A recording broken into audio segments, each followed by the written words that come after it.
মানুষের পতন হতে বেশি টাইম লাগে না ভাই। সামান্য একটু ভুল করলেই মানুষের পতন হয়ে যায়। আর পতন হওয়ার জন্য কি জানেন? এই মুখ। এই মুখ দিয়ে আপনি যদি ভালো কথা বলেন, আপনাকে ফুলের মালা দিয়ে সবাই বরণ করে নেবে। আবার এই মুখ দিয়ে যখন আপনি খারাপ কথা বলবেন, তখন জুতার মালা আপনার গলায় পড়বে। তো আজকে আমি আমির হামজা সম্পর্কে যে কথাগুলো বলবো, আমির হামজার কিন্তু বাংলাদেশের শুধুমাত্র জামাত ইসলামের ব্যক্তিত্ব নয়। আমির হামজা হচ্ছে বাংলাদেশের 18 কোটি মানুষের পছন্দের ব্যক্তি। দল মত নির্বিশেষে বাংলাদেশের যত মানুষ আছে সবাই তাকে পছন্দ করে। আর কিছু কিছু ব্যক্তির জন্য রাজনীতি সম্পূর্ণ হারাম। তো আমি মনে করি যারা সেলিব্রিটি পার্সন তাদের রাজনীতি না করাই ভালো। দেখেন, এখন পর্যন্ত যেসব সেলিব্রিটি পার্সন রাজনীতি করছে তাদের কি পরিণতি হয়েছে। আজকে মাশরাফি বিন মর্তুজাকে কয়জন মানুষ পছন্দ করত? সাকিব আল হাসানকে কতজন মানুষ পছন্দ করত? ফেরদৌসকে কত মানুষ পছন্দ করত? পোপ সম্রাজ্ঞী মমতাজকে কত মানুষ পছন্দ করত? শুধুমাত্র রাজনীতি করার কারণে আজকে তারা পৌঁছে গেছে। তারা আদৌ তাদের হারানো সেই গৌরব, হারানো সেই সম্মান ফিরে পাবে কিনা সন্দেহ আছে। তো আমির হামজা কুষ্টিয়ার ছেলে। কুষ্টিয়ার বুকে একটি মাজার আছে, সেটা হচ্ছে লালন সাইজের মাজার। তো সারা বাংলাদেশের অগণিত মানুষ লালন শাহকে পছন্দ করে, লালন শাহর গানকে পছন্দ করে, লালন শাহকে একেবারে অন্তর থেকে সবাই শ্রদ্ধা করে। এবং লালন শাহর জন্মদিন এবং মৃত্যু দিবসে লালনের আখড়ায় বিভিন্ন মেলা, বিভিন্ন উৎসব হয়। সেখানে সারা বাংলাদেশ এমনকি বিশ্বের বিভিন্ন দেশ থেকে মানুষ আসে। তো ম্যাক্সিমাম মানুষ জানে যে লালনের আখড়ায় নাকি গাঁজা সেবন করা হয়। আসলে গাঁজা সেবন করা হয়, কিন্তু প্রশ্ন হচ্ছে গাঁজা কিন্তু আউটসাইডে খায়, মাজারের ভিতরে কেউ কেউ গাঁজা খায় না। তো একজন কুষ্টিয়ার ছেলে কুষ্টিয়া জেলার একজন ভালো ব্যক্তিত্বর সম্মান কেন নষ্ট করব? আমির হামজা কোন এক ওয়াজ মাহফিলে লালন শাহের মাজার অর্থাৎ মাজারের ভিতরে কি কি হয় সেই বিষয়ের উপর একটু নেগেটিভ কথা বলছে, সেটা একটু শুনে নিই। জেলার হিসাব করলে আমার কুষ্টিয়া জেলা মনে হয় 64 নম্বরে থাকবে, কারণ ওখানে সারা পৃথিবীতে একটা নিরাপদ জায়গা, পুলিশ পাহারা দিয়ে গাঁজা খাওয়ায়। আমি সারা পৃথিবীর কথাই বলছি, এমন কোন। তো আমির হামজা যে মন্তব্যটা করলো, এটা কি তার উচিত হয়েছে?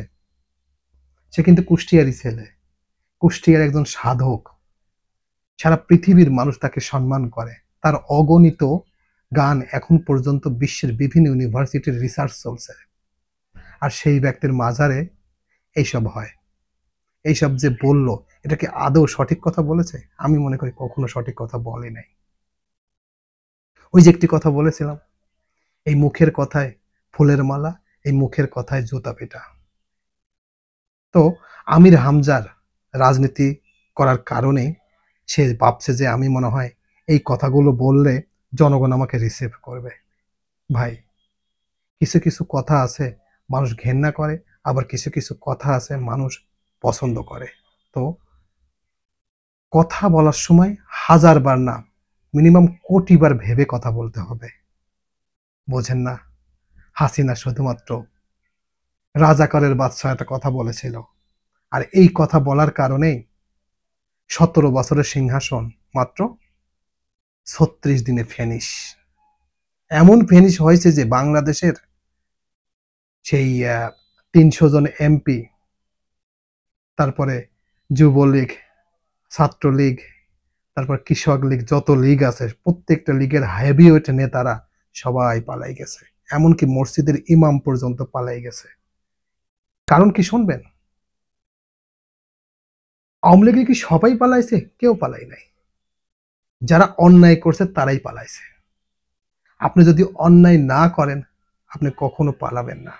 যার মধ্যে সামান্যতম কিঞ্চিত পরিমাণ অন্যায় আছে, যে সে তো জানে যে আসলে তো আমি অন্যায় করছি, আমি যদি এখন থাকি তাহলে আমাকে পাকড়াবে, সে এমনিতেই অটোমেটিক্যালি সে পালাইছে।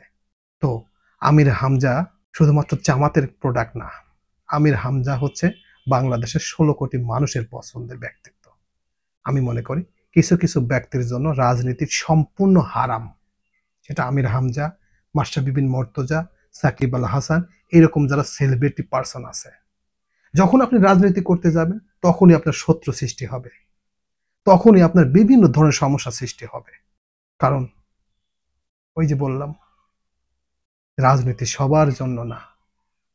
আজকে আমির হামজা কুষ্টিয়ারই লোক, কুষ্টিয়ার একজন সাধক, সেখানে হাজার অন্যায় হোক, হাজার গাঁজা খাওয়া হোক, সেটা কেন ওপেনলি মানুষকে বলতে হবে যে ওখানে এইটা এইটা হয়, বাংলাদেশে কোথাও হয় না, খালি এখানে হয়? এটা ভুল কথা বলে নাই?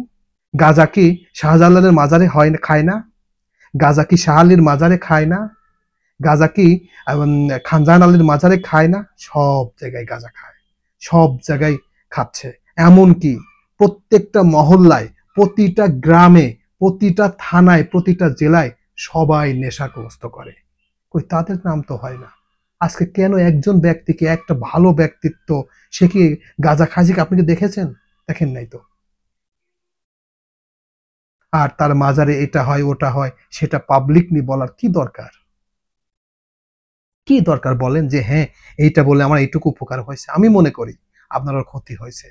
এই যে আপনি কদিন আগে বললেন না সংবাদ বাহক, এই যে তারেক মনোয়ার বলছে না যে মসজিদে যত ইমাম আছে সবাইকে বের করে দেব। কারণ ম্যাক্সিমাম মসজিদে কিন্তু ছাত্র শিবিরের লোক নাই। মসজিদে ম্যাক্সিমাম মসজিদের দায়িত্ব পালন করেন যারা ওই যে কি বললো নাম, হেফাজতে ইসলামের যারা কওমি শাখার লোক, তারাই বেশি মসজিদের দায়িত্ব পালন করে। তো যাই হোক, ওটা আমার কথা না। রাজনীতির কোনো কথা আমি বলতে চাই না, কারণ আমি রাজনীতি করি না। রাজনীতিকে আমি ঘেন্না করি, এখন না, অনেক আগে থেকেই। রাজনীতি আমাদের জন্য না।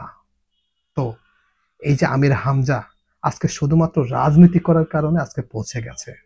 আমি জানি সে কখনো নির্বাচনে জিততে পারবে না, কারণ কুষ্টিয়ার এলাকা 90% মানুষ বিএনপি সাপোর্ট করে, আর যেগুলো জামাত করে হাতে গোনা কয়েকজন।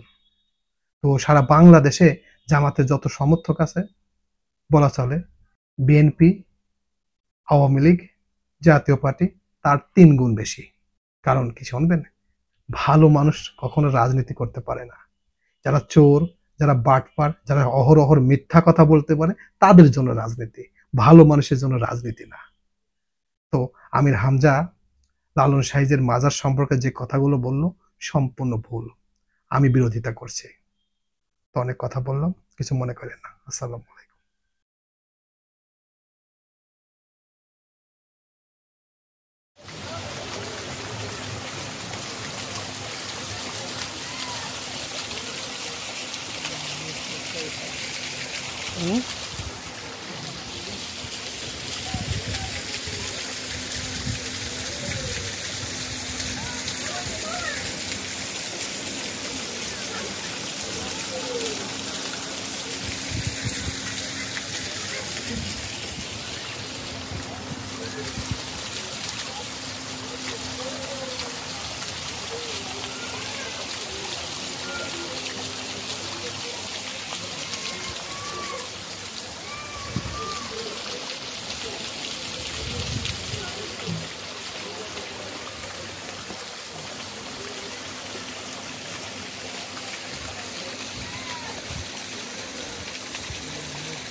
হুম